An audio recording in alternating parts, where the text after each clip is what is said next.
Olá pessoal, vamos começar aqui a nossa live de hoje. Estaremos daqui a pouquinho com o Dr. Ronan Garcia falando sobre a MP. Vamos esperar as pessoas entrarem aí. Começou a entrar Virgínia, Torres Tenório. Vamos lá, daqui a pouquinho entra o nosso convidado, que é o Dr. Ronan, que é advogado, especialista na área do direito do trabalho. Ele vai se apresentar e a gente vai... Já está entrando aqui. Vamos lá.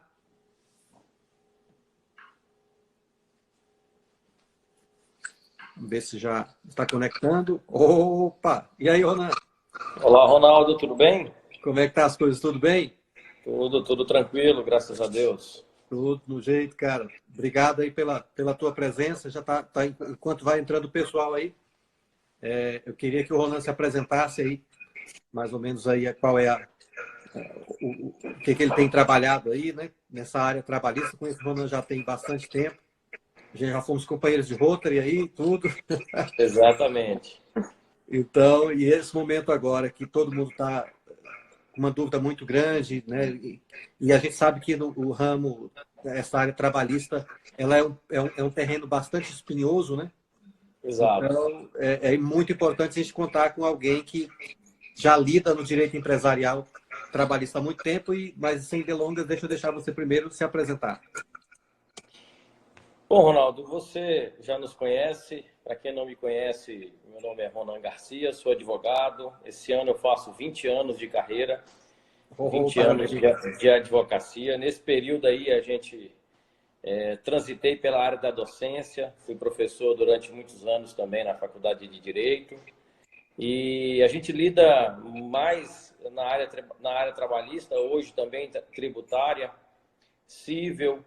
E na área trabalhista, o destino foi nos encaminhando para a área mais patronal, né? Então, a nossa advocacia, ela é muito uma advocacia de assessoramento, de consultoria para empresas, né? Perfeito. Então, a gente tem aí uma certa experiência nessa advocacia trabalhista, tanto na parte de consultoria quanto no contencioso, na defesa de empresas, né, dos empregadores. Essa é, digamos, o nosso foco aqui no escritório.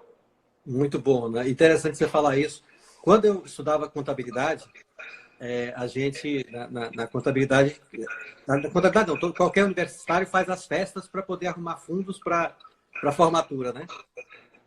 E a É isso nossa aí. sala, e a nossa sala inovou, nós fizemos diferente. Falou, não, cara, esse negócio de festa, vamos trazer alguma coisa que possa agregar, né? Vamos trazer alguma coisa que nos coloque já em contato com esse mundo empresarial e tal.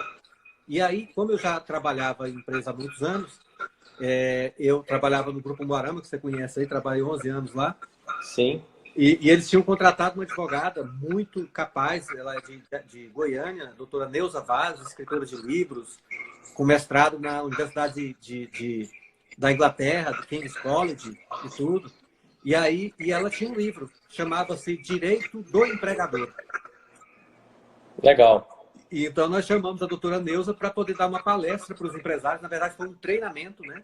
Ela passou um treinamento de um dia, falando sobre o direito do empregador, né? Porque até então a gente, principalmente antes até da reforma trabalhista, tinha muito essa questão, né? O direito é do trabalhador e não deixa de ser do trabalhador, né? Mas o direito Exato. ele tem que estabelecer essa balança, né? Ele tem que colocar os equidistantes, né? numa mesma linha de igualdade para que não penda a balança nem para um lado nem para o outro, né?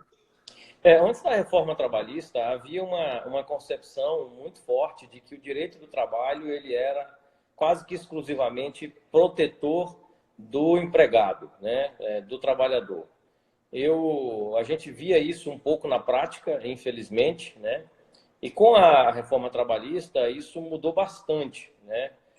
Instituiu algumas situações que vieram, principalmente alguns deveres, até mesmo de cunho processual, que fizeram com que o empregado, de certa maneira, analisasse bem as suas pretensões quando fosse entrar com uma ação trabalhista, ele passasse a medir bem aquilo que ele estava pedindo, porque a partir de então poderia haver uma consequência para ele, né? Que é custas processuais, honorários de advogado da empresa que teve que se defender, o que antigamente não tinha. O empregado entrava com uma ação trabalhista e não acontecia nada com ele. Se ele podia pedir R$ 1.000.000 e ganhar R$ 5.000, não acontecia nada, né? Então, hoje já é um pouco diferente. Tanto é que isso deu uma equilibrada um pouco melhor nessa balança que você citou. E hoje existe uma certa paridade maior, né, nessa discussão aí dos direitos trabalhistas aí no âmbito de processos e etc. Né? Perfeito. Porque no final o que se quer, de fato, é a justiça, né, Ronaldo? E a gente sabe que, de um lado, a gente tinha muitos empregadores que eram realmente mau caráter, o cara queria se aproveitar e passar a perna no funcionário, mas, por outro lado, a gente também tinha muita gente desonesta, né? Muita gente que entrava no trabalho e no meio da coisa ele queria ganhar vantagem, né, em cima do empregador, porque a justiça tinha uma certa fragilidade no sentido do ônus da prova ter estado totalmente em cima do empregador, né? Exatamente. A gente aqui, Ronaldo, no escritório, é uma postura nossa na advocacia trabalhista, sempre foi e continua sendo procurar ser bastante realista com o empregado, com o empregador, né? Existem situações que o empregador de fato está numa fragilidade às vezes documental, uma fragilidade em que ele não consegue demonstrar que de fato cumpriu com a obrigação dele. Então, pela experiência nossa, a gente já consegue prever o que vai acontecer. Então, a gente sempre aconselha, quando é o caso, a gente sempre aconselha um acordo, aconselha a composição, porque já sabe das consequências que poderão vir ali dentro do contexto de cada caso. Lógico, tem situações que a gente não aconselha, porque de fato a gente está com a razão, a gente acredita que o cliente está com a razão e que a gente vai até o final aí na defesa dos interesses dele. Então isso é muito de caso a caso. Mas o que eu quero ressaltar é que a gente não faz uma advocacia litigiosa por fazer litígio. A gente faz no momento em que é aconselhável, mas no momento em que não é aconselhável, a gente também procura demonstrar para o cliente as vantagens de se resolver aquele problema o mais rápido possível, né? E às vezes tem um ditado antigo, mas que é fato, às vezes um bom acordo é melhor do que uma boa demanda, né? Um mau acordo é melhor do que uma boa demanda. Então, é isso aí. A gente analisa isso caso a caso e faz as orientações. No fim, claro, a decisão é sempre do cliente, né? Mas a gente tem o papel de orientar, né? Perfeito. Nós fizemos essa pequena introdução, né, para que possa também a gente entrar nesse universo aí do direito do trabalho com algumas considerações de como que as coisas funcionavam, de como que as coisas funcionam hoje, para a gente entrar aqui diretamente no nosso tema, que é justamente sobre a medida provisória 927, né? E esse processo que nós estamos vivendo aí enquanto empresários, enquanto trabalhadores, enquanto cidadãos, né? Que é esse processo que a gente está com esse Covid-19, e que suscita aí realmente uma situação mais extrema, onde a gente tem que pensar em todos os lados, né? As empresas precisam sobreviver, os empregados precisam do emprego, precisam da sua sustentabilidade, e a gente tem que buscar aí uma forma de conseguir garantir, além da saúde nossa, né, física, né? Nós estamos todos aqui, também estou em home office aqui, mas também a saúde financeira e econômica, tanto do trabalhador quanto da empresa, porque uma coisa depende da outra, né? Cada um é um elo de uma corrente, de uma cadeia econômica que tem vários impactos, né? Exato. Eu tenho pregado muito o bom senso e o equilíbrio na proteção dessas duas questões que são fundamentais, Ronaldo. A questão da saúde e a questão econômica. Até pouco tempo, e vou falar até bem pouco tempo mesmo, eu não estava vendo esse equilíbrio. Eu estava percebendo como eu vou te dizer, um desespero muito grande e um foco muito grande somente na doença, que é um problema grave. Não estou minimizando, por favor, não me entendam dessa forma, mas não havia também, esse é um problema imediato, né? Esse é um problema imediato que precisa ser discutido, precisa ter atenção. Eu acho que a população respondeu bem. Verdade.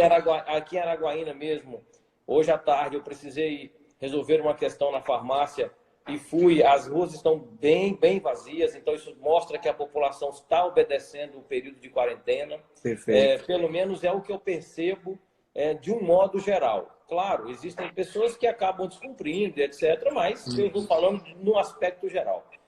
E só que havia, até bem pouco tempo, até o final de semana passado, até a semana passada, havia um foco muito grande na doença. Né? Verdade. A própria mídia, o próprio governo, sempre discutindo, as rodas, os grupos de WhatsApp, sempre dando ênfase à questão da doença. Tudo bem, só que chegou um certo ponto que me acendeu uma luz amarela. E o dia de amanhã, como vai ser? Né? Perfeito, e o dia de amanhã? Porque essa crise ela vai passar, a gente sabe disso, ela vai passar como várias outras que tivemos, que começou, teve um meio e o fim. Então, ela vai passar. E se nada for feito agora para prevenir o dia de amanhã, para amenizar os impactos que isso vai causar na nossa economia amanhã, é um problema seríssimo. Desemprego, a fome, a criminalidade, uma série de coisas. Então, nesse sentido, é que eu venho falando de equilíbrio. Nós temos que tentar equacionar essas duas pontas, equacionar a questão da saúde e a questão da economia. Né? E felizmente, nesse final de semana para cá, eu consegui ver várias iniciativas. A gente teve o BNDES anunciando um apoio no domingo. A gente teve o próprio ministro da Economia anunciando uma espécie de benefício aos autônomos, aos informais. Nós tivemos aí essa medida provisória que vamos comentar hoje, a 927. Perfeito. Nós tivemos, eu acabei de ouvir aqui um áudio do Banco da Amazônia, que é um banco importantíssimo aqui no norte do país, para o fomento de várias atividades, não só do setor do agronegócio, mas também do setor de empresas, né, do fomento das atividades empresariais, em que foi anunciado uma prorrogação das parcelas que vencem agora de março a setembro para mais 6 meses. Então, isso é muito bom, isso dá um fôlego para quem tem empréstimo junto ao Banco da Amazônia. Acabei de ver a notícia aqui, estou com ela aberta, acabei de abrir aqui, o Banco do Brasil liberou crédito, operações de crédito para micro e pequenas empresas, tanto para capital de giro, como também concedeu o escalonamento de parcelas de contratos em vigor, também por 6 meses. Eu estou vendo isso aqui agora, a prorrogação dessas parcelas. Então, assim, eu vi um movimento positivo nesse sentido nos últimos dias. A gente continua vendo isso. Mas o que mais me deixou satisfeito hoje foi ler uma notícia do The New York Times, no sentido de que os Estados Unidos está considerando a possibilidade de retomar as suas atividades empresariais, econômicas. Eu não percebi ali algo afoito, eu percebi baseado no que já foi apurado, dados, né? nos dados que já foram levantados. Aquela província lá da China, onde tudo começou, também já anunciou essa semana a retomada das suas atividades normais. Então, a gente percebe, graças a Deus, que as coisas estão num ar um pouco mais tranquilos. E isso é importante demais por um aspecto, Ronaldo, que é a mente das pessoas. É verdade. A mente nossa estava dominada e está ainda por muitas pessoas pelo medo da doença. Exatamente. Né? E eu pensava na ressaca, né, que isso traz justamente desse processo. E você sabe que o que a mente da gente pensa é muito do que a gente acaba realizando, né? Então, se a gente não controla o medo toma conta da gente e ele faz um estrago danado na vida da gente. Mas a gente não pode culpar a população, porque a população recebeu essa notícia e de uma forma tão assustadora que todo mundo se assustou de fato. É verdade, né? Então, todos nós, né? A gente foi conhecendo a coisa à medida que o tempo foi passando, né? Exatamente. noção da realidade do que de fato era isso. Exatamente. Eu acho que o Brasil foi muito abençoado que, quando essa coisa chegou, eu vi um pronunciamento hoje do ministro da Saúde, e ele fez exatamente essas ponderações. Quando a doença chegou no Brasil, nós já tínhamos muitos dados dos outros países, né? Então, o Brasil tinha uma condição de também se preparar melhor para receber esse problema, que é um problema global. Então, era muito difícil não chegar aqui no Brasil, né? Mas, assim, eu estou fazendo essa introdução para dizer que eu fui para a rede social esse final de semana para chamar a atenção desse assunto, tentar equilibrar um pouco essas duas pontas, que seria saúde e economia. Roberto Justus deu um auê danado na rede social também, falou algo muito semelhante ao que eu havia dito, do ponto de vista de tentar encontrar esse equilíbrio, tentar deixar as empresas irem voltando aos poucos às suas atividades, ainda que de forma restrita. Proteger o grupo de risco, de maior risco, que são os idosos. Eu acho que é preciso ter um cuidado todo especial com os nossos idosos, mas é preciso retomar a economia de alguma forma, né? A atividade econômica não pode ser paralisada, né? Exatamente. A atividade econômica não pode ser paralisada, porque para você voltar ela depois, já complica. Como que eu vou gastar com comida, que é atividade essencial, se eu não tenho dinheiro? E aí, né, vai virando um problema muito sério, muito sério. Exatamente. Mas foi muito bom essa nossa introdução aqui, esse nosso contexto, porque muita gente desesperada, né? Desde a semana passada que meu WhatsApp não para, e eu conversando com vários colegas também, da mesma forma, os empresários desesperados sem saber o que faz para manter a sua empresa viva, né? E quais são os instrumentos que eles podem utilizar na área trabalhista, que é isso que a gente trouxe para hoje. Então, saiu essa medida provisória 927, né? E no artigo 2º, ela colocou essa possibilidade de ter alguns acordos mútuos entre empregador e empregado sobre alguns aspectos que até então eram muito amarrados, né? Eram muito fechados, né? Era em cima mesmo daquilo que tinha o sindicato ou a CLT, e não tinha mais o que se falar. Então, ela trouxe, porque esse é um momento, de fato, que a gente precisa de mais flexibilidade, que a gente precisa de mais instrumentos para tomar decisões sem uma insegurança jurídica tão grande, né, Ronaldo?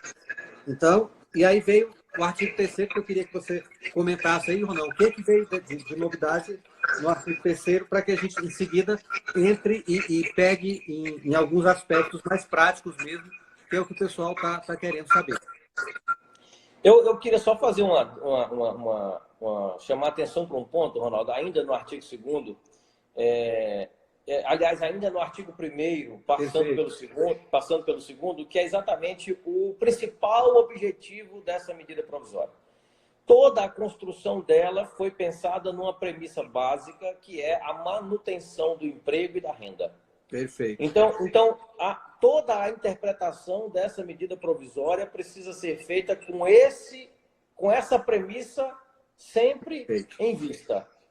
Porque ela nasceu, ela foi editada com esse objetivo primordial, garantir a manutenção dos empregos. Então, eu acho que, guardadas as críticas, porque ninguém vai agradar todo mundo, isso é uma utopia, mas guardadas essas críticas e alguns pontos aqui e acolá, eu acho que para uma medida de curtíssimo prazo, como é o necessário agora, eu acho que ela mais acertou do que errou. Tá? Perfeito. E um dos principais erros, felizmente, já foi consertado, corrigido, que era o artigo 18, que foi revogado hoje pela MP 928. Então, assim, eu vejo mais acertos, com todo respeito a quem pensa diferente. A gente está num mundo plural e democrático, né? Então, mas eu penso que a curto prazo, do ponto de vista de uma visão macroeconômica, de uma visão mais realista do problema, eu acho que flexibilizar isso e dar poder ao empregado e ao empregador de resolver as suas questões em acordos individuais é uma medida extremamente saudável a curto prazo. Ninguém aqui está defendendo tirar direitos constitucionais do empregado, nada disso. Tanto que se a gente for pegar aqui, a medida provisória, salvo algumas situações pontuais, ela mexe muito mais na forma, mas o direito está lá. Né? O direito está lá. As férias estão lá, o 13º, o texto de férias continua lá, o banco de horas que está previsto já na CLT está remodulado aqui. Então, assim, nós temos, os direitos estão postos. O que houve foi uma maior flexibilidade e uma modificação na forma do cumprimento das obrigações por parte do empregador, exatamente para que dê a ele um fôlego mínimo para ele poder manter a sua atividade funcionando minimamente. Manter esses empregos, né? E até mesmo quando a gente fala do artigo 18, o que talvez deu uma dificuldade de interpretação é porque ele era para não haver a demissão, né? Seria para suspender o contrato para que o cara não perdesse o emprego. Olha, vamos suspender, aí o Estado vai fazer alguma coisa que não estava na medida provisória, mas era o que eles colocaram, só que não foi bem redigido, né? Então isso causou um alvoroço muito grande, mas a suspensão é justamente, eu não vou rescindir, eu vou suspender, eu vou pausar esse contrato de trabalho, porque aqui na frente a gente vai ver uma nova retomada. E tem um detalhe também que existia uma contrapartida por parte da empresa, né? Que era a qualificação por cursos de treinamento via EAD, né? Via ensino à distância, que haveria a necessidade da empresa promover isso. Mas, de fato, foi revogado. Eu acho que foi uma boa medida a revogação. Não tem que explicar demais, né, Ronan? E também seria muito, muito penoso para os empregados, Ronaldo, ficar 4 meses sem receber nada, né? Embora tivesse a prerrogativa da empresa pagar algum valor por liberalidade, né? Existia essa previsão. Mas a gente sabe que dificilmente as empresas iriam fazer isso, embora eu tenha clientes que manifestaram esse interesse até por uma questão humanitária. Humanitária. Então, eu tenho clientes... Desculpa, o colaborador está com a empresa o tempo todo, então não é no momento desse que a empresa vai, não, tchau, porque depois é aquela coisa, né? O mundo não vai se acabar amanhã, a gente vai ter que continuar. Exatamente. Então, como é que eu vou pegar o funcionário, vou fazer mentar o pé nele e achar que amanhã eu volto com tudo e está tudo como se não tivesse acontecido nada, né?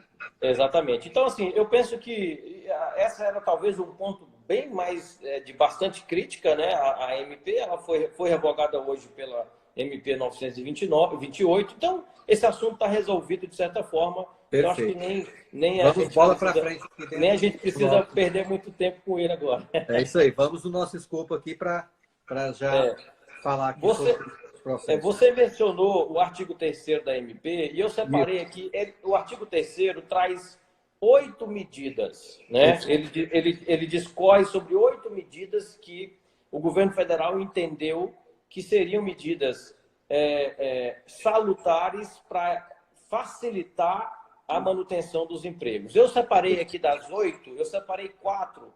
Maravilha. Que foram as que eu mais recebi consulta de ontem para hoje, porque foi ontem que essa medida entrou realmente no mundo jurídico aí. Verdade. E que seria o teletrabalho, perfeito, a antecipação de férias individuais, o banco de horas e o diferimento do FGTS.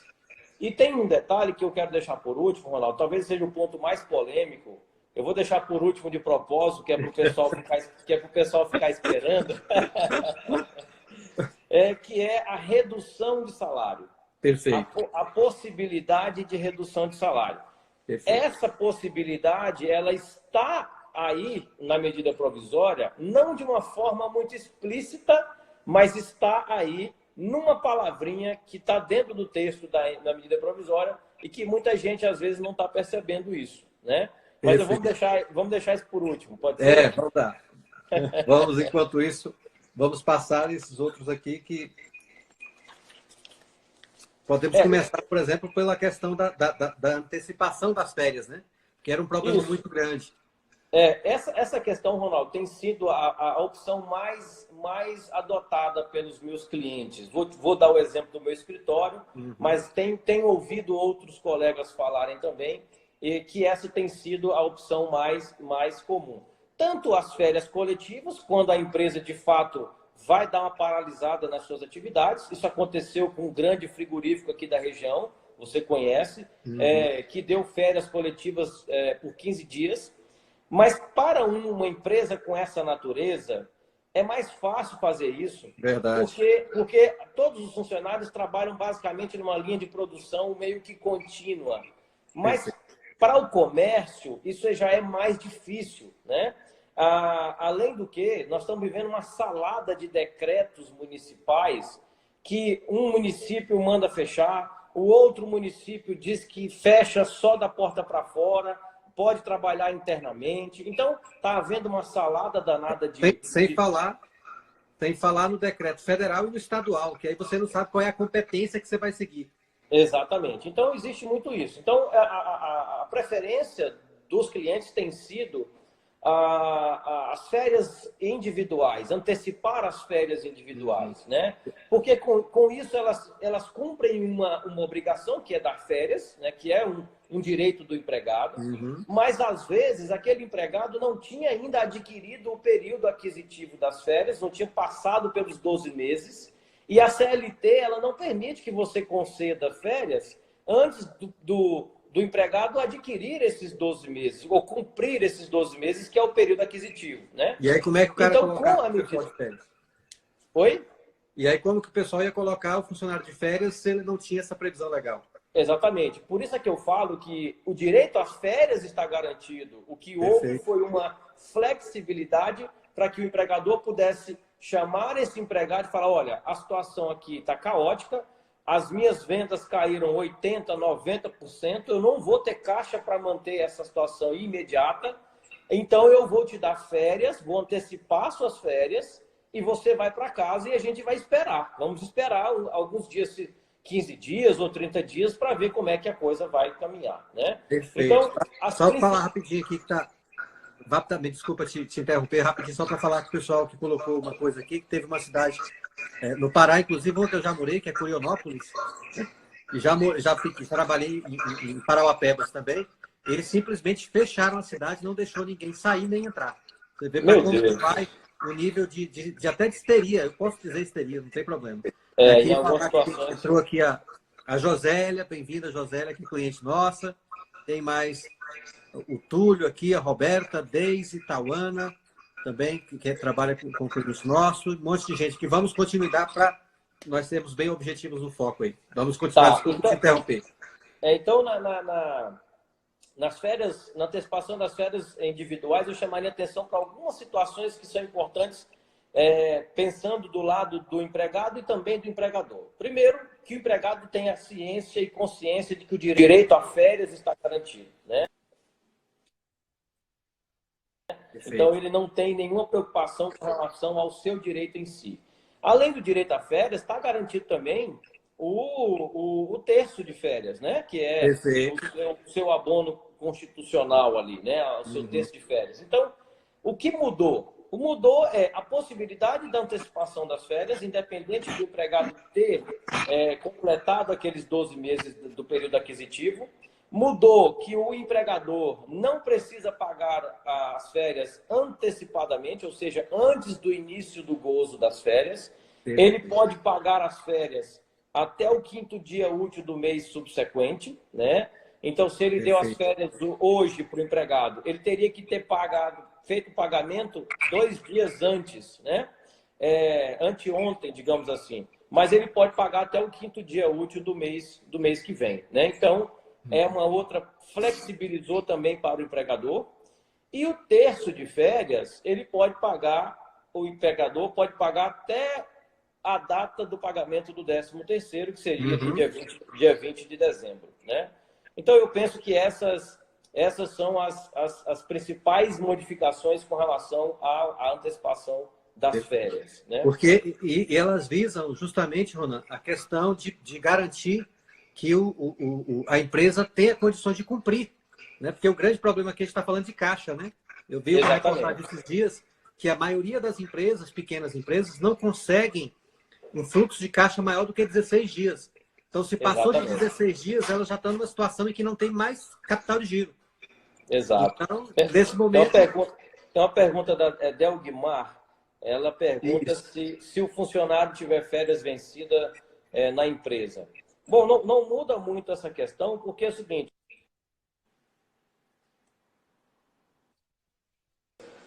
depende do que ela está dizendo com vencida. Se ela já cumpriu o período aquisitivo e está dentro do segundo ano, que é o período concessivo, né?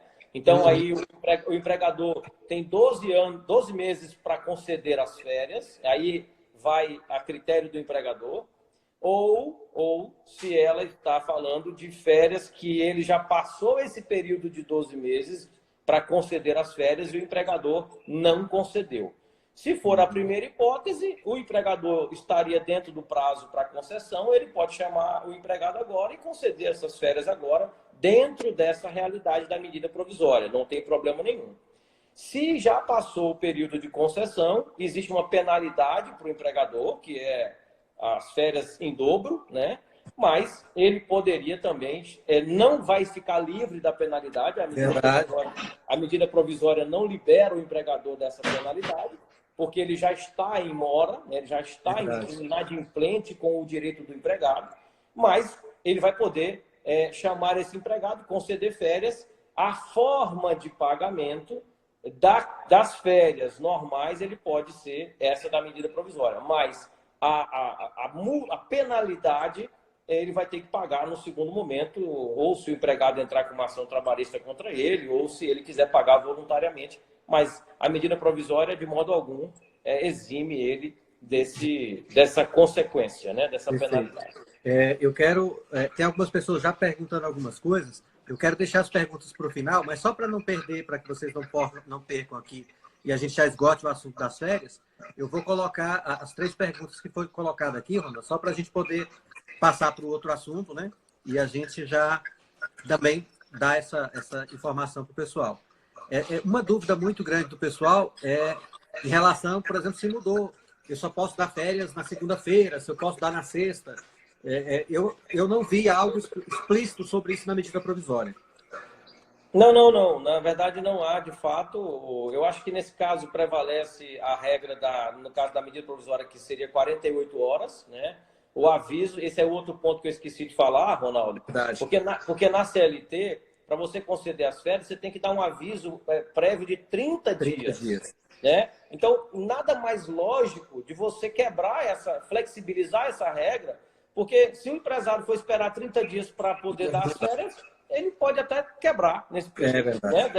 Dependendo da situação. Então, o governo federal, através da medida provisória, possibilitou que ele desse esse aviso com apenas 48 horas de antecedência para o empregado. Então, assim, de fato, não fala sobre dia de feriado. Sexta, né? Pode ser na sexta, na quinta. Final de semana, não fala. O fato é que, como 48 horas, os finais de semana são basicamente sábado e domingo, geralmente, então, se você avisar na sexta, você acaba dando as férias para iniciar na segunda-feira. Enfim, não vai fazer muita diferença isso, no caso concreto, penso eu. Né? Outra coisa, muita gente tem perguntado isso. Tá bom, passou os 15 dias, a empresa não retornou, vamos supor que deu PT e não teve como continuar porque continua em quarentena. O que a empresa pode fazer? A gente vai entrar isso mais um pouco mais na frente, né, Ronaldo? Talvez podemos até responder agora, né? Ela coloca, acho que é Tauana, né? Ela pergunta aí, passado 15 dias das férias e essa situação continuar, o que a empresa pode fazer? Bom, a gente sabe que o direito às férias ele é de 30 dias, né? Então, talvez a empresa possa ter fracionado as férias, até porque a medida provisória, ela diz que pode fracionar desde que não seja menos de 5 dias, né? Período de 5 dias corridos. Então, vamos supor, a empresa deu férias de 15 dias para o empregado. Eu tenho um cliente que fez exatamente isso. 15 dias para ver como é que as coisas vão desenrolar daqui a 15 dias. Chegou nos 15 dias e não teve retorno, a solução ainda não continua, a situação continua a mesma. Eu até sugeri a esse cliente que prorrogue por mais 15 dias, ou seja, conceda mais um novo período de 15 dias e complete os 30. O problema vai ser o seguinte, acabou os 30 dias de férias. E aí? Né? Se essa empresa, se o cenário econômico ou não, a empresa não voltar às suas atividades, etc. Né? Então, aí, talvez a solução fosse a questão do banco de horas, que nós vamos falar agora há pouco. Ou a empresa rescinde o contrato de trabalho. Eu não sei se a empresa vai aguentar ficar mais de mês parada. É complicado, complicado. Né? Sem entrada de caixa. Você mesmo citou, Ronaldo, que a média no Brasil é de 16 dias de fluxo de caixa, né? Então, você imagina a empresa ficar 30 dias sem uma entrada de sem faturar absolutamente nada. Né? Então, vai ter dois cenários aí. Ou a empresa vai demitir o funcionário, ou ela vai tentar aguentar essa situação e entraria, talvez, na hipótese do banco de horas que a gente vai falar. Exatamente. Mas o banco de horas tem que lembrar que, apesar do cara ter o banco de horas, tem que pagar o salário do mesmo modo, né? Você vai ficar com crédito com o funcionário. Exatamente. Mas tem que pagar o salário dele. Vai ter que pagar, exatamente. Então, essa é a análise que cada empregador vai ter que fazer do seu caixa, das suas condições financeiras, né? Eu tenho muita esperança, Ronaldo, saindo um pouquinho da parte jurídica e indo para a parte de cidadão mesmo. Eu tenho muita esperança que a gente vai ter boas notícias em breve aí. Eu tenho muita esperança nisso. Seja pelo tratamento, algum remédio, algum medicamento, tem aquela cloroquina que está sendo testada. E o Albert Einstein está com um protocolo lá testando esse medicamento. Isso já foi falado até pelo presidente da República. E tem também a questão da própria decisão dos governantes de repente irem retomando a economia para poder voltar. Eu tenho essa esperança que isso aconteça dentro aí dos próximos 10 dias.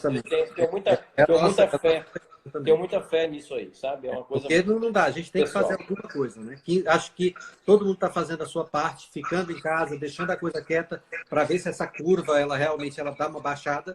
Mas passando esses 15 dias não tem jeito. A gente tem que tocar a vida em frente e achar uma outra alternativa para poder diminuir esse volume. Exatamente. Bom, Ronaldo, tem o teletrabalho também, né? A gente não falou ainda. O teletrabalho. Perfeito. O teletrabalho é o home office tão falado, né? Todo mundo chama de home office, né? Eu estou dizendo hoje em dia que já é home office. Quando terminar esse home office, só vai ter gente gorda aí, porque a gente passa o dia comendo de casa. Então, assim, é bem tranquilo o home office. As coisas mais importantes que eu diria na questão do home office, nessa medida provisória, é a possibilidade do empregado exercer as atividades laborais fora das dependências físicas da empresa, né? E que esse trabalho não configura trabalho externo, ele vai continuar trabalhando, mas isso também não geraria hora extra, porque entraria na exceção do artigo 62, inciso 3º da CLT, que é exatamente o trabalho exercido na modalidade teletrabalho. Isso está previsto na CLT, né? E a grande questão que eu ressalto aqui, Ronaldo, é uma questão que eu acho que ninguém está prestando atenção. Já ouvi isso muito de alguns outros empresários, que é esse fato de nós termos sido forçados a trabalhar no home office, acredito eu, vai gerar uma espécie de revolução no ambiente de trabalho. Eu também acredito. Eu acho que nós não imaginávamos que fosse possível desenvolver com desenvoltura mínima os nossos trabalhos nessa modalidade home office. E eu acho que agora a gente está vendo que é possível, com algumas limitações, é claro, mas eu tenho para mim que muitas empresas, no Brasil afora, vão incrementar isso como sendo uma política de empresa. Você vai perceber isso claramente no pós-crise. Eu acredito muito que ninguém não, pelo menos a maioria das empresas que se deram bem com o home office, elas não vão voltar 100% à força de trabalho para dentro da empresa. A tendência é que isso representa, numa análise mais econômica, isso representa economia para a empresa, né? Com certeza. Porque você manter uma estrutura física, às vezes a pessoa não tem uma estrutura própria, tem que alugar um espaço grande, né? Então, acredito eu que muitas empresas vão migrar para essa modalidade de trabalho via home office. E isso hoje é muito prático, né? Nós estamos aqui fazendo uma live, eu estou no Tocantins, você está no Paraná, né? Então, e os nossos amigos aí estão em vários locais. Vários estados aí, vários locais. Tem cliente lá no Pará, tem cliente em São Paulo, tem cliente aqui de Curitiba, e todo mundo, né, com a tranquilidade para poder trabalhar de uma forma que e por isso que até acabou de entrar aqui o nosso amigo Guilherme também, nós tivemos uma live ontem bem interessante também sobre o que a gente pode fazer em termos empresariais, né, para poder vencer essa crise. Bem-vindo, Guilherme. Então, essa questão do teletrabalho, do home office, a gente acabou fazendo um test drive forçado, né? Exatamente. Isso vai trazer aprendizados e vai trazer oportunidades, inclusive para o trabalhador também, porque você tem deslocamento, você está mais próximo da família, então você tem ganhos, e o bom é isso, é quando há realmente ganhos, ganha-ganha, né? Há ganho para o empregador, há ganho para o trabalhador também. Exatamente, essa relação precisa ser equilibrada, né? Precisa ser equilibrada. Então, podemos passar para o próximo tópico.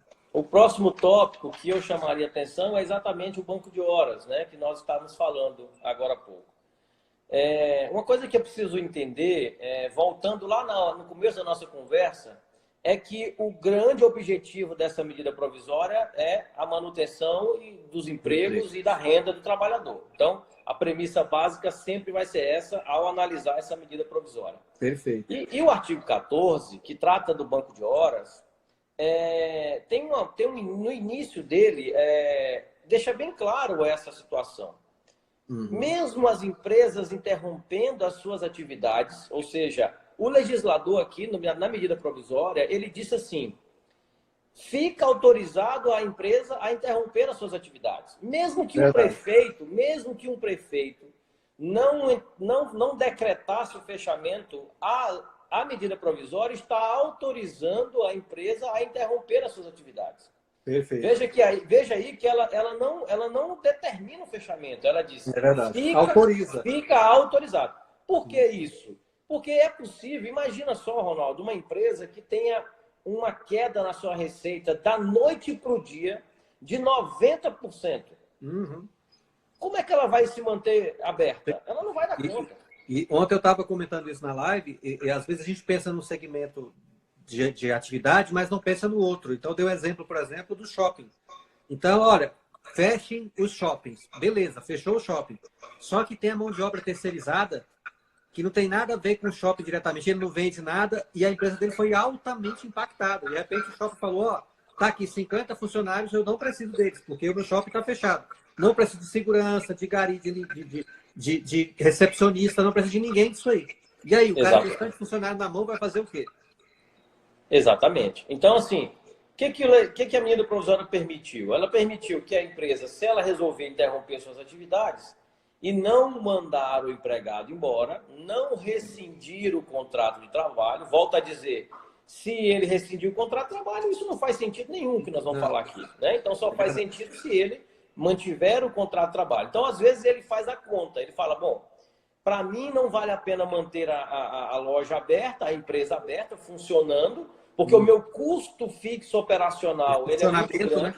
Ele é muito grande. Com a queda das vendas, ele não vai se pagar. Então, ele faz a conta e resolve fechar, interromper ali momentaneamente, temporariamente. Mas ele não quer demitir o funcionário, porque pode ser que essa situação demore 30 dias. Então, às vezes, ele não vai quebrar em 30 dias. Então, ele coloca mantém o funcionário no seu quadro. Perfeito. Só que o funcionário não vai trabalhar, porque a empresa vai estar com as atividades interrompidas. Então, como forma de não prejudicar o empregador e nem o empregado, o que vai acontecer? Ou seja, manter o direito de cada um, o empregador vai ter que pagar o salário, né? Ele vai ter que manter aquele empregado na sua folha de pagamento, mas como o empregado não vai trabalhar, vai ser criado aí um banco de horas. Perfeito. Em favor do empregado.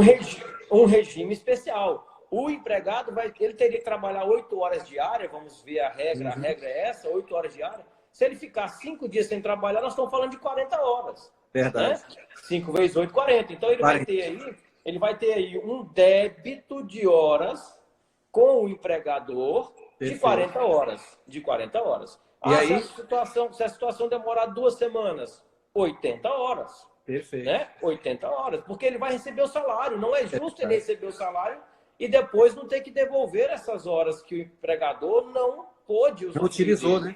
Não utilizou. E ele não fica sem ter nada para poder pagar com as suas despesas, né, do mês. Ele mantém a sua renda, né? Ele mantém a sua renda. E aí, como é que o empregador vai poder receber essas horas, né? Então, a medida provisória deixa bem claro. O empregador poderá fazer isso em um prazo de 18 meses após o encerramento dessa crise, desse estado de calamidade. Então, e como o empregado vai voltar a trabalhar, ele tem que trabalhar as 8 horas normais, né? Então, ele já vai ter 8 horas para trabalhar. Vamos supor que ele tenha lá uma dívida de 80 horas com o empregador. A lei diz que ele pode trabalhar até 2 horas a mais por dia. Ou seja, para pagar a conta dele. Então, ele vai trabalhar 8 normais e mais 2 para ir descontando, compensando daquele banco de horas que ele está com saldo devedor para com o empregador. Né? Então, pode falar. E isso pode acontecer.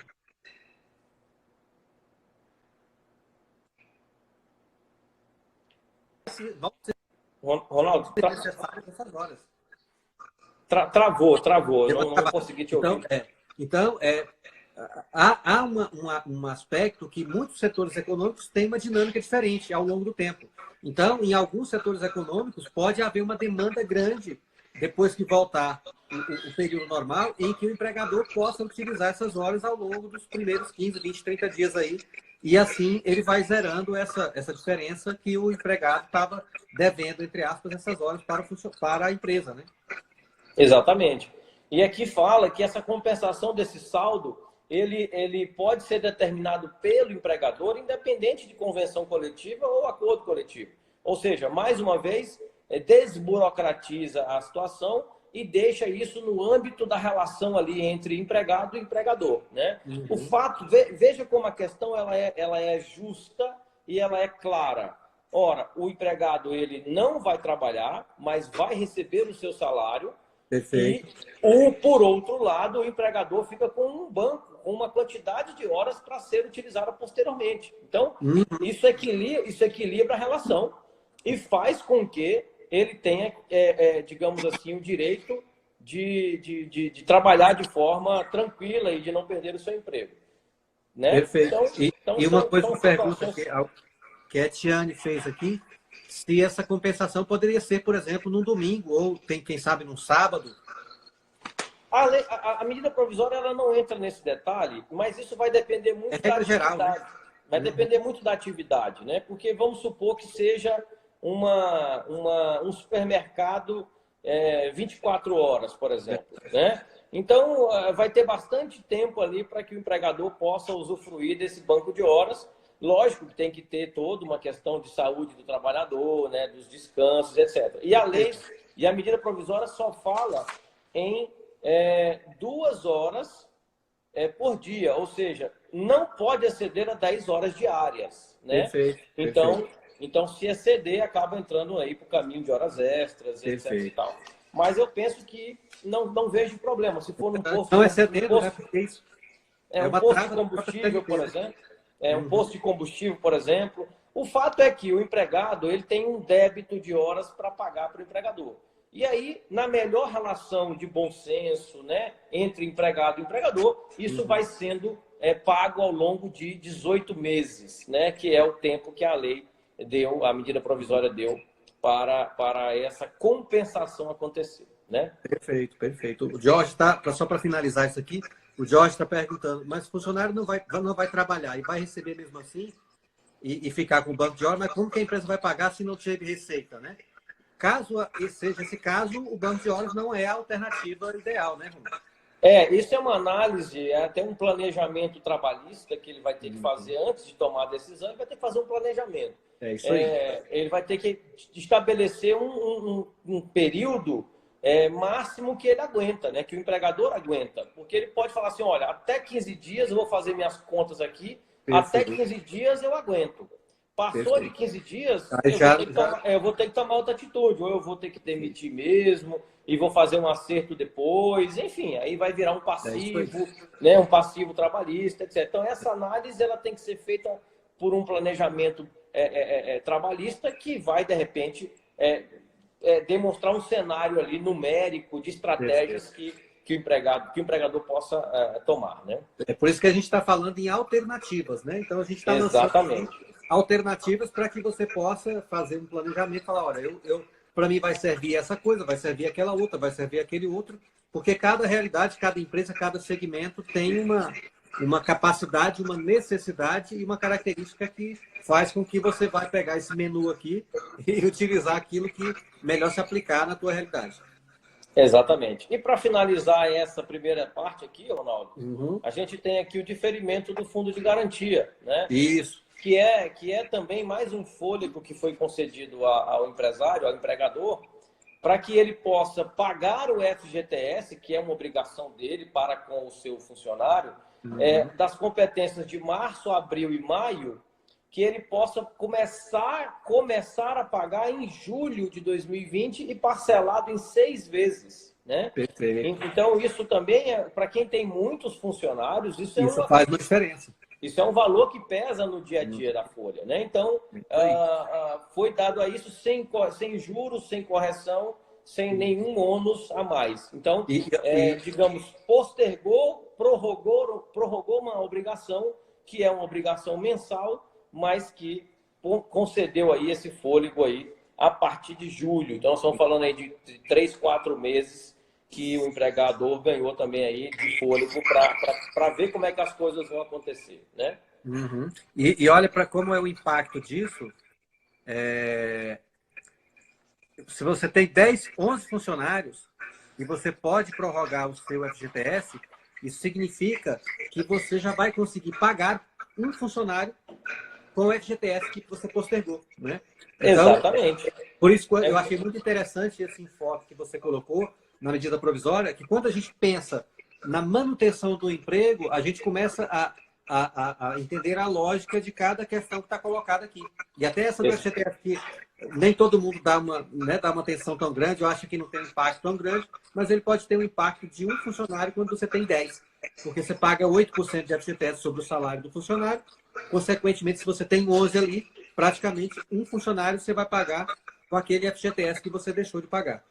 Exatamente. Então, isso é muito importante, é um fôlego importante, voltando ao que você disse, para a manutenção do emprego, né? Ou seja, tudo voltado para isso. E agora a nossa discussão... Eu vou fazer só mais um adendo, Ronaldo, antes de falar da redução de salário, que é a última coisa, que é o decreto que saiu ontem aqui no município de Araguaína, né? Nossa cidade aqui, e que eu preciso fazer esse registro porque foi um dos melhores decretos que eu vi, decretos de municípios, de prefeituras, né, do Poder Executivo Municipal. Foi um dos melhores decretos que eu vi, comparado com outras cidades que eu tive que analisar recente, dentro daquilo que eu tinha falado no começo da nossa conversa aqui, que é o equilíbrio entre saúde e economia, né? Então esse decreto aqui do nosso município, ele foi muito feliz em vários aspectos, exatamente primando por esse equilíbrio. Então, tá de parabéns o nosso prefeito aqui. Eu já faço aqui a ressalva de que eu não tenho nada a ver com a prefeitura, eu não recebo nem um centavo, não trabalho para o município, enfim. Não tenho nenhum interesse em fazer esse registro aqui, esse elogio. Mas eu achei importante, Ronaldo, porque às vezes o próprio empresário ele não tem noção de que é isso, né? Ele ouve falar que vai ter que fechar, e aí ele baixa as portas, fecha tudo e acha que está cumprindo a legislação e fica resignado, coitado. Ali, eu não posso faturar, e na verdade pode, né? Eu inclusive, mandei hoje um comunicado para os meus clientes colocando isso. Olha, gente, você pode ter a sua empresa funcionando. Não significa que o fato de você fechar, você vai encerrar as atividades da sua empresa. Não. Você tem lista de WhatsApp, você tem um telefone, você pode colocar um teleentrega, você pode atender uma pessoa que vai lá pegar a mercadoria que ele comprou, não tem problema, né? E isso está resguardado no decreto, né, Romano? Exatamente. As restrições são aquelas mais voltadas exatamente para evitar a aglomeração de pessoas, né? Que é a grande recomendação das autoridades de saúde do mundo inteiro, né? Que mas eu vi decretos, Ronaldo, como no caso de Palmas, por exemplo, que a prefeita ela determinou a suspensão do funcionamento da empresa. Do funcionamento. Então, assim, muito difícil isso, porque retira da empresa a condição até dela se reinventar. Isso é verdade. Retira dela a condição dela inovar nos seus processos, Ronaldo. É verdade. Porque você veja, se você pega uma loja, uma loja que hoje não faz e-commerce, vamos supor que hoje ela não pratica o e-commerce, a venda online e etc. Pronto, ela vai ter que partir para esse caminho, pelo menos a curto prazo, usar, como você falou, o WhatsApp, a venda por telefone, ela vai ter que montar ali uma força-tarefa para minimizar ao máximo esse impacto. O rescaldo vai ter, não adianta porque vai ter. Mas ele pode minimizar, né, essa situação. Então, nós temos aí essa foi uma medida saudável aqui do nosso município, tem que registrar, dê a César o que é de César, e o que o município disse? Olha, você pode trabalhar internamente, você pode fazer as suas vendas, você pode vender no delivery, você pode vender no drive-thru, você pode entregar, você pode, enfim, não precisa parar a sua atividade, só que não vai poder receber público presencial. Mas tudo bem, é o que eu falo. Equilibrou na melhor medida possível a questão da saúde com a questão econômica. Então, eu faço esse registro porque eu fiz bastante críticas recentemente, exatamente porque eu não estava vendo esse equilíbrio. Então, na hora que eu vejo, eu me sinto na obrigação de fazer esse registro. Né? E olha como que a coisa impacta, né?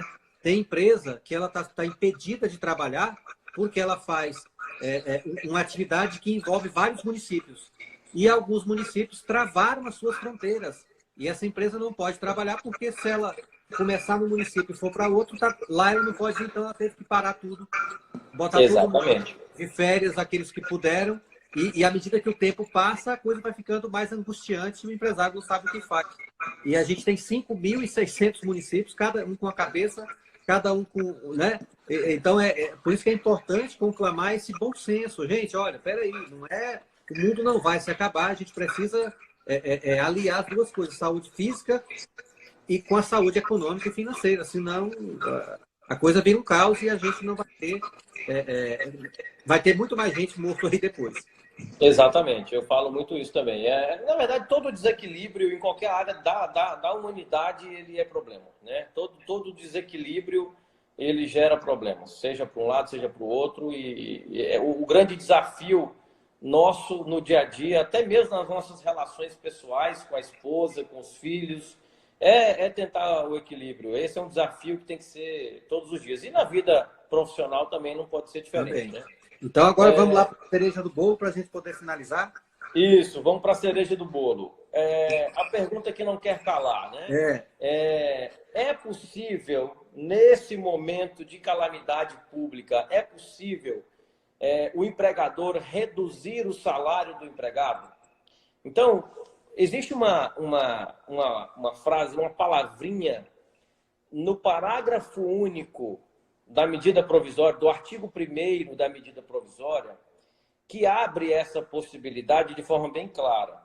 E esse parágrafo único diz assim: o disposto nessa medida provisória se aplica durante o estado de calamidade e, para fins trabalhistas, constitui hipótese de força maior. E remete ao artigo 501 da CLT. O artigo 501 ao 504 da CLT trata exatamente da força maior a ser aplicada nas relações de trabalho. Só que aí, Ronaldo, vem uma série de interpretações jurídicas, e quem é do meio jurídico aí vai entender o que eu vou dizer.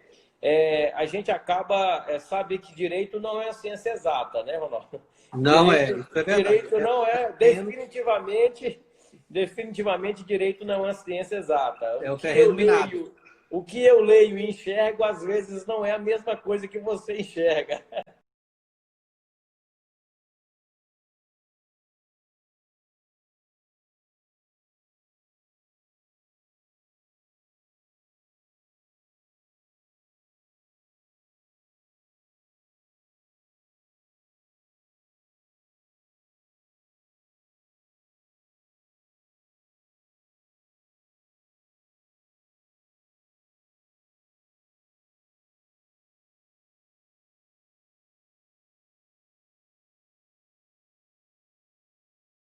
Alguma coisa aconteceu, bugou. Bugou. Como disse o pessoal mais novo aí, o negócio bugou. Exatamente. Muito Vamos bom. lá, então? Só um pouquinho, vamos ver se entra mais. Já entrou, mas já está com 21. Só falando aqui com alguns que entraram aqui no WhatsApp e perguntando se deu problema. Já estamos com 22 pessoas. Vamos ver se entra mais aí um pouquinho.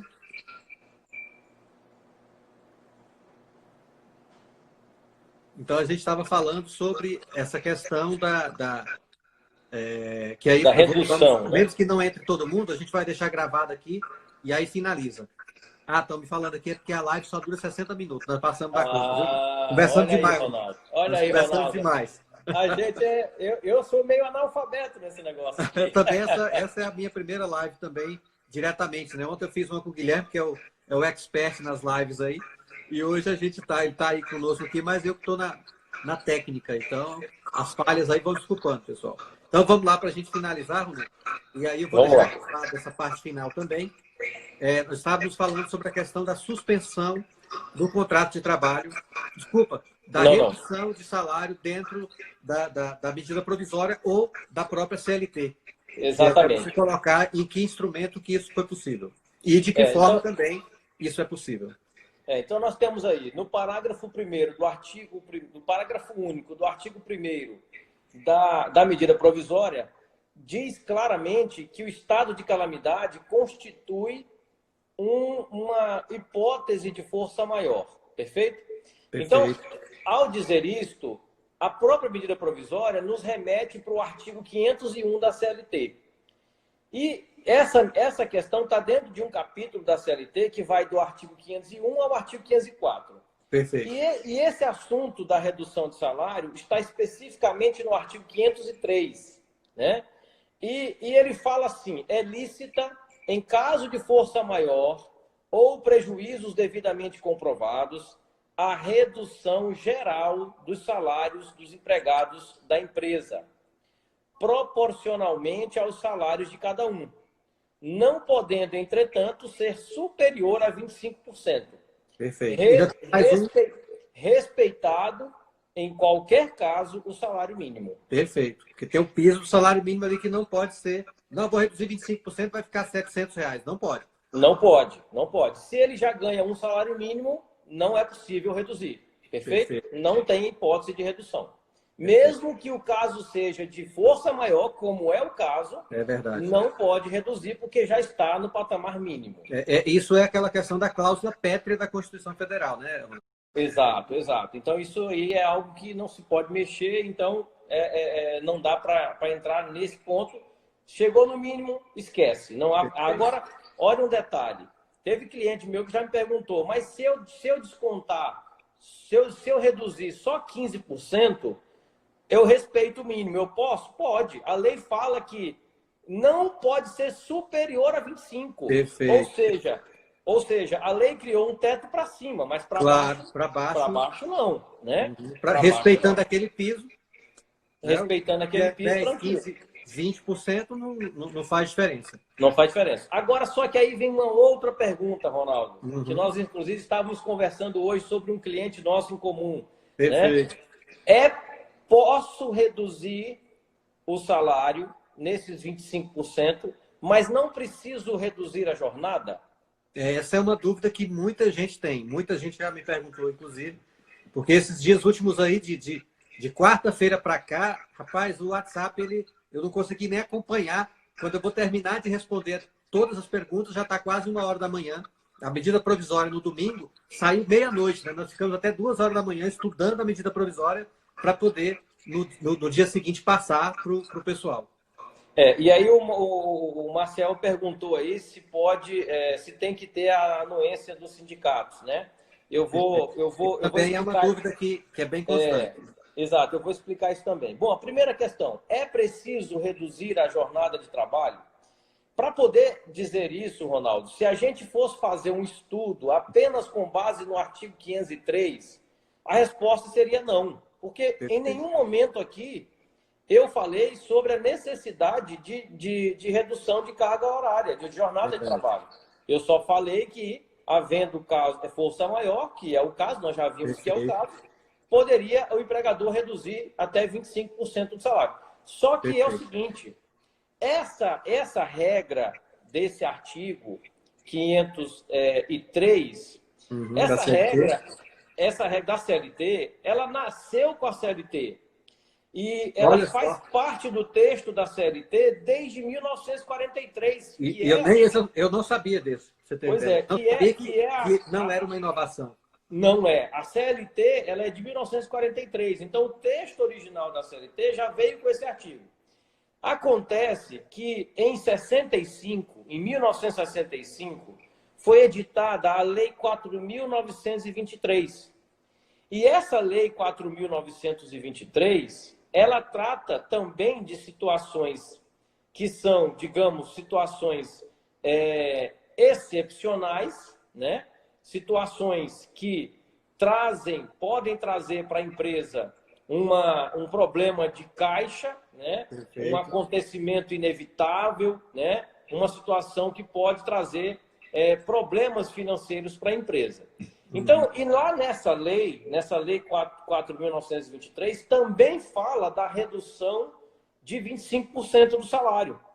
Só que ela traz um detalhe a mais. Ela diz que tem que haver uma redução da jornada ou uma outra medida que possa ser, digamos, compensatória, né, para o empregado, já que ele vai ter uma perda no salário, então ele teria que ter uma medida compensatória. Eu vou só abrir aqui. Eu abri ela aqui também para poder ver. A lei, para dizer exatamente a palavra. É bem rapidinho aqui. Ela está aqui. Eu até abri ela aqui, Ronaldo, artigo 2º. É no artigo 2º, quer ver? Ele fala assim. Quer que eu leia aqui? Que eu já estou com ela aberta aqui.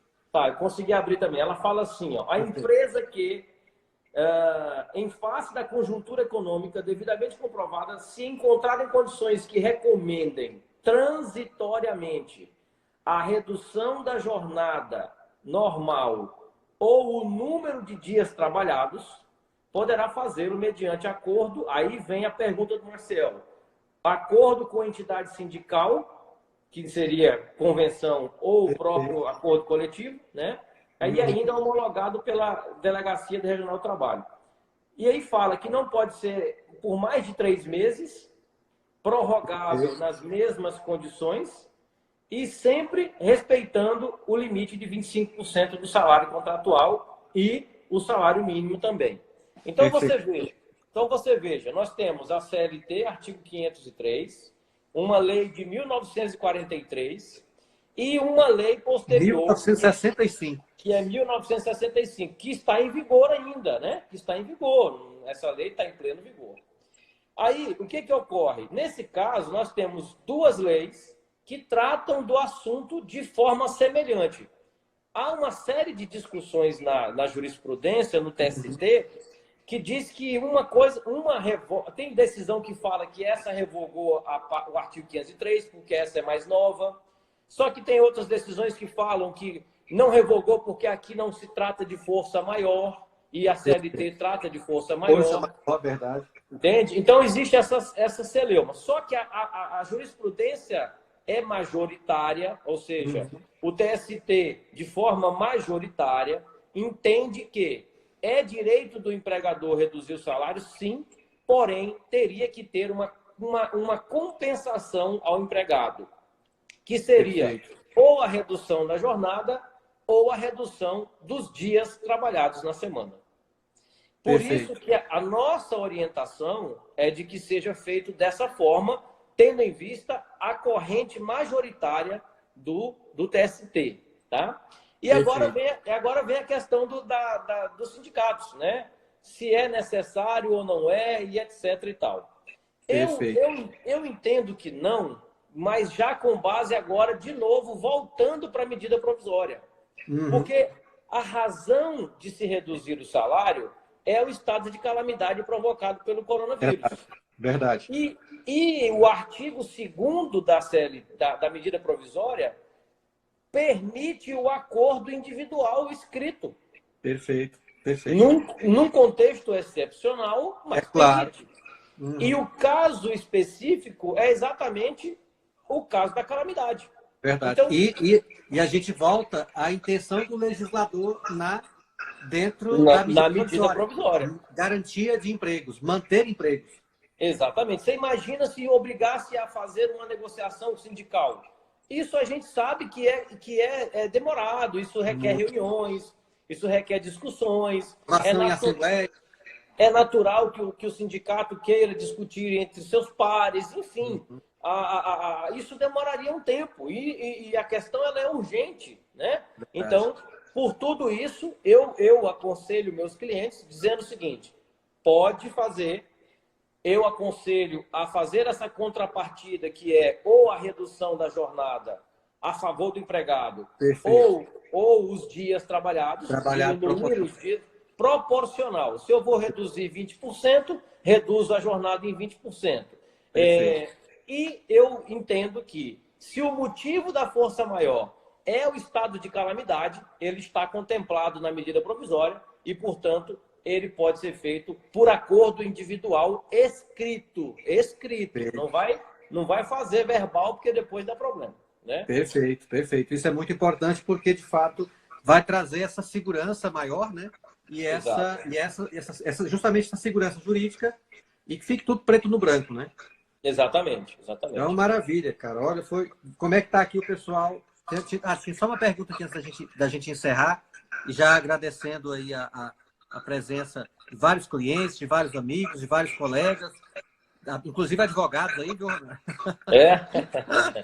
O Jorge está perguntando: no caso de funcionários que recebem comissão em vendas, eu posso retirar a comissão para chegar somente a um salário obedecendo os 25% de redução? Bem complicado, hein? É porque é o seguinte, aí a gente vai falar de salário e de remuneração, né? Aquele conceito, né, de o que é salário e o que é remuneração. O salário, a lei, o artigo 503 e também a lei 4.923, os dois falam do salário contratual. Então, vamos pegar aqui o exemplo. Ele tem um salário contratual de R$ 1.500, que é um pouco acima do salário mínimo, mas ele também, vamos supor que ele seja um vendedor e ele tem uma comissão pelas vendas. Além do salário fixo de 1.500, ele também tem uma comissão. A gente sabe que a comissão vai integrar o salário. Mas aí entra no conceito de remuneração, né? Porque todas aquelas adicionais, outras verbas, etc., você pode considerar como sendo remuneração do empregado. Então, tudo tem natureza salarial, não estou dizendo que não tem, tudo tem. Vai ter as incidências de INSS, tudo aquilo que é no salário, FGTS, né? Reflexo no 13º, nas férias, enfim. Só que para essa redução, quando a CLT e a lei falam em salário, eu entendo que seria os R$ 1.500 nesse exemplo que eu citei. Perfeito. Então, ele não poderia atingir aí as comissões ou eventuais outros adicionais. Eu interpreto... E eu interpreto de modo restritivo, ou seja, como nós estamos falando de uma medida que vai retirar uma parte do salário do empregado, eu interpreto, e essa é a boa técnica trabalhista, sempre interpretar de modo mais restritivos, né? Então a gente vai lá e eu faria essa redução somente no salário contratual, né? Perfeito. E até entrou aqui agora, ó, vou falar o nome aqui do perfil, Ronaldo Dimas Tocantins. Eu não sei se é o nosso prefeito ou se é alguém que faz algum trabalho das redes sociais para ele, que acabou de entrar. Se for o nosso prefeito aí, seja bem-vindo aí. A gente está finalizando, mas dá para depois acompanhar por lá. Tá valendo. O George está completando ainda, falando assim, estou falando porque 90% dos funcionários do comércio de Araguaína, é o que eu falei, recebem fixo um salário mínimo. Ou seja, percebo que não existe favorecimento do empregador forçando o mesmo a demissão. Se realmente é um salário mínimo, essa regra vai ser inócua, né? Essa situação, essa possibilidade vai ser inócua para esse empregador. Infelizmente, ele vai ter que optar. Ou eu nem falo demissão, né, George? Ele pode ir para as férias, ele pode conceder as férias. Tudo é uma questão de caixa, né? De fluxo de caixa, de planejamento, né? Maravilha. Gente, a gente já está chegando ao final, nós até excedemos aí 20 minutos aí a nossa live, né? Ronaldo, seu cachorro já está até pedindo para você parar. Já tá, o cachorro já mandou terminar aqui. Isso é home office, Ronaldo. É isso aí, não tem jeito. Você vai ouvir o cachorro, barulho dos pratos aqui, o menino correndo para o lado. Então, isso aí. Rona, mais uma vez eu quero te agradecer demais aí a tua presença.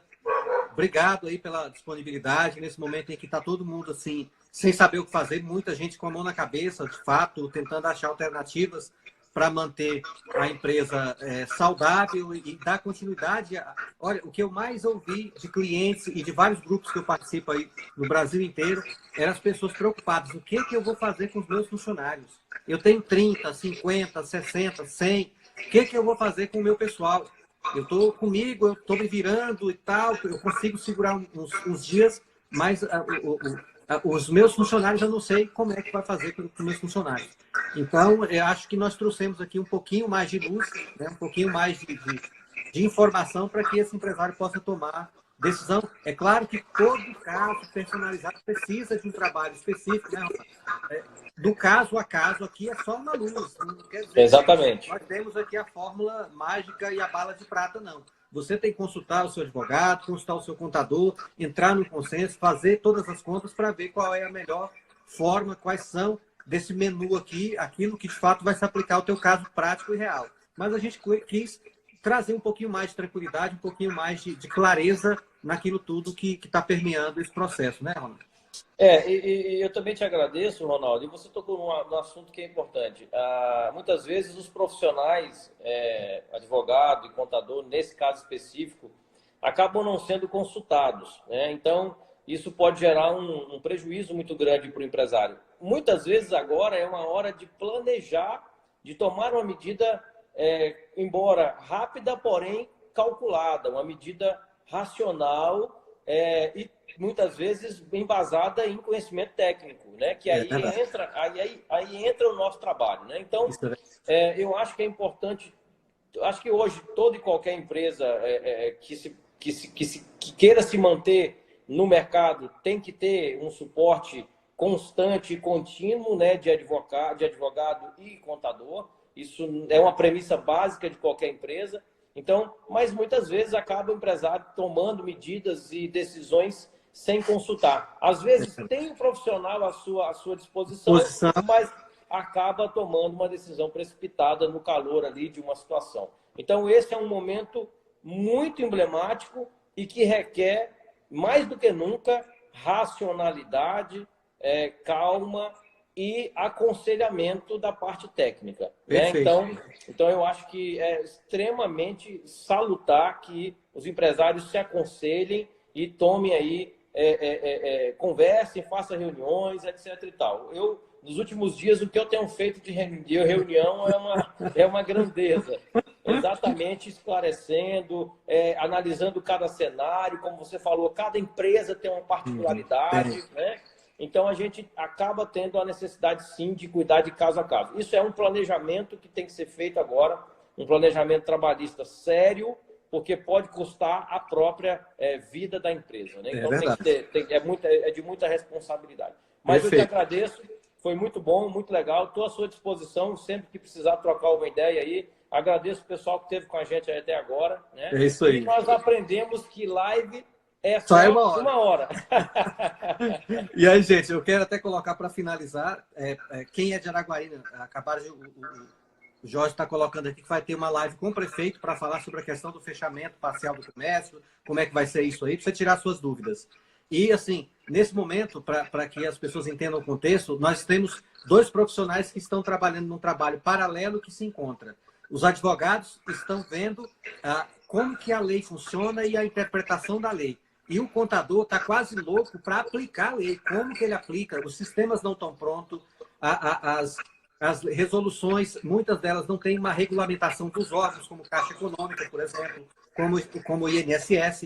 Então, nós, contadores, estamos quase loucos para colocar em prática. Eu já tenho que tirar férias para pagar um terço nas próximas férias e para pagar no 5º dia útil. No sistema, não deu tempo.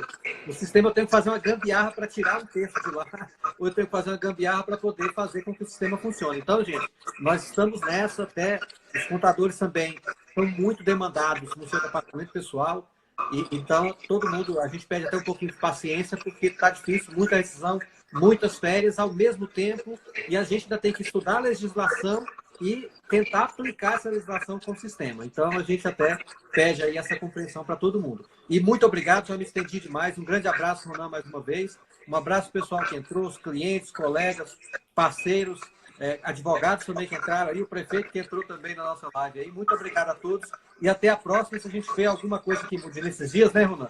Quem sabe Exato. A gente faça uma outra coisa aí para poder trazer mais informação, esclarecer um pouco mais. Novidade é o que não vai faltar, meu amigo, tenho certeza. É isso aí, tchau, gente. Tchau, gente. Um abraço. Agora eu tô indo embora mesmo. Tchau, Tchau, tchau.